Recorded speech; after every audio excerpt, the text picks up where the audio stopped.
Tuan Chen, saya mendengar bahwa Anda memenangkan tempat pertama dalam kompetisi, bukan?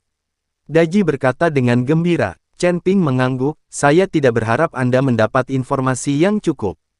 Tuan Chen, tempat pertama kali ini, pasti mendapatkan banyak sumber daya, saya tidak tahu bahwa ketiga saudara kita.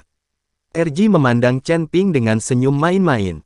Jangan khawatir, bergaul saja denganku dan makan 9 kali dalam 3 hari. Chen Ping menepuk bahu RG.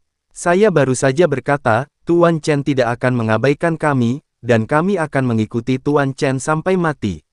Sanji berkata dengan bersemangat. Lagi pula, lebih baik bergaul dengan Chen Ping daripada menyelinap seperti mereka.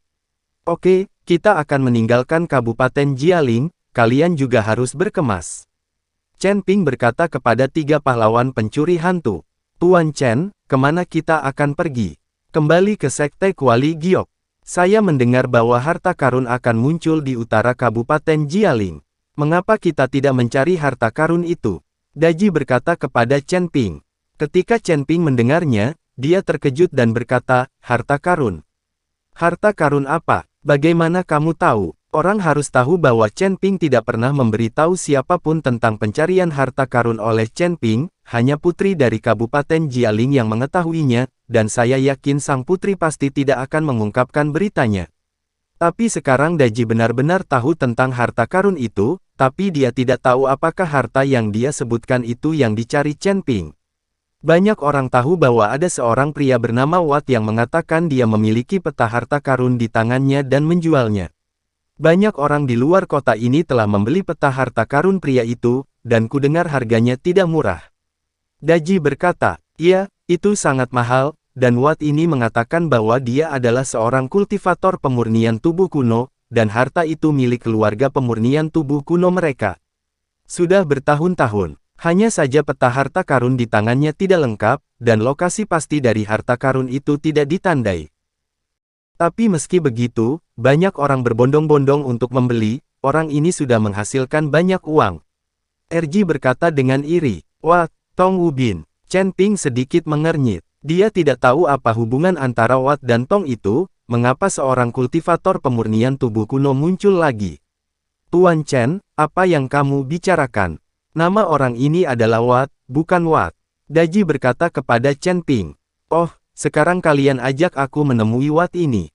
Chen Ping berkata, Chen Ping ingin melihat siapa Watt ini, bagaimana dia mendapatkan peta harta karun, dan melihat apakah orang ini benar-benar seorang pembudidaya pemurnian tubuh kuno. Tuan Chen, saya menyarankan Anda untuk tidak pergi. Orang ini terlalu gelap. Peta harta karun berharga 100 juta koin spiritual. Biaya masuk untuk mengantri di masa lalu saja adalah 10 juta. Aku merasa peta harta karunnya palsu, kita tidak perlu ditipu olehnya. Daji mencegah Chen Ping pergi ke Nawat. 100 juta koin spiritual, apakah orang ini gila? Setelah mendengar ini, Ruyan Liu berseru kaget. Peta harta karun yang tidak diketahui benar atau salahnya, tetapi masih belum lengkap, bisa dijual seharga 100 juta koin spiritual. Dan orang ini jelas sudah banyak meniru, dan bisa menjual ke banyak orang sekaligus. Dari sudut pandang ini, orang ini benar-benar menghasilkan banyak uang. Semakin banyak kasusnya, semakin banyak yang harus kita lihat. Untuk dapat menjual harga setinggi itu, peta harta karun ini harus memiliki tingkat keaslian tertentu. Chen Ping berkata, Chen Ping, tapi kita tidak punya 1 miliar koin roh sekarang. Sumber daya itu diambil oleh tetua ketiga.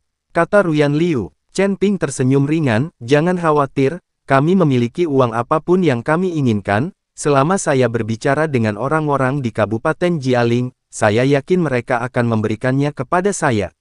Chen Ping hanya membutuhkan sejumlah uang untuk mendapatkan pil jiwa es untuk putri dari Kabupaten Jialing. Chen Ping percaya bahwa putri dari Kabupaten Jialing pasti akan memberikannya kepadanya. Dan 100 juta koin spiritual, bagi Kabupaten Jialing, adalah sejumlah kecil uang. 3 pencuri hantu membawa Chen Ping dan Liu Ruyan untuk menemukan Nawat. Segera beberapa orang tiba di halaman kecil yang agak rahasia. Halaman kecil itu tidak terlalu besar, tetapi ada 2 orang yang berjaga di depan pintu. Melihat Chen Ping dan yang lainnya mendekat, dia menghentikannya dan bertanya, apa yang kamu lakukan?